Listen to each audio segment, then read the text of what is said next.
লালমনিরহাটে নদীতে গোসলে নেমে এক কিশোরের মৃত্যু হয়েছে। তথ্য ও ছবি সংগৃহীত। লালমনিরহাটের কালীগঞ্জ উপজেলায় তিস্তা নদীতে ডুবে এক কিশোরের মৃত্যু হয়েছে।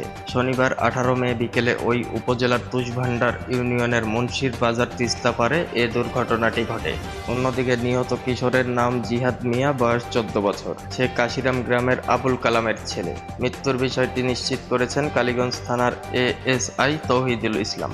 অন্যদিকে স্থানীয়রা লালমনিরহাট নিউজ 24 অনলাইন অনুসন্ধানী নিউজ টিমকে জানান, আজ বিকেলে 4 বন্ধুর সঙ্গে তিস্তা নদীতে গোসল করতে যায় জিহাদ। গোসল করে বাকি 3 জন পারে উঠে আসে, কিন্তু জিহাদ উঠে না আসায় তারা এলাকাবাসীকে খবর দেয়। পরে এলাকাবাসী অনেক খোঁজাখুঁজির পর তাকে নদী থেকে অচেতন অবস্থায় উদ্ধার করে। এ অবস্থায় তাকে কালীগঞ্জ উপজেলা স্বাস্থ্য কমপ্লেক্সে নিয়ে গেলে সেখানে কর্তব্যরত চিকিৎসক জিহাদকে মৃত ঘোষণা করেন। অন্যদিকে তিসভান্ডার ইউনিয়নের ইউপি সদস্য আবু তাহের বলেন, নদীতে গোসল করতে গিয়ে জিহাদ মারা যায়। বিষয়টি খুবই দুঃখজনক।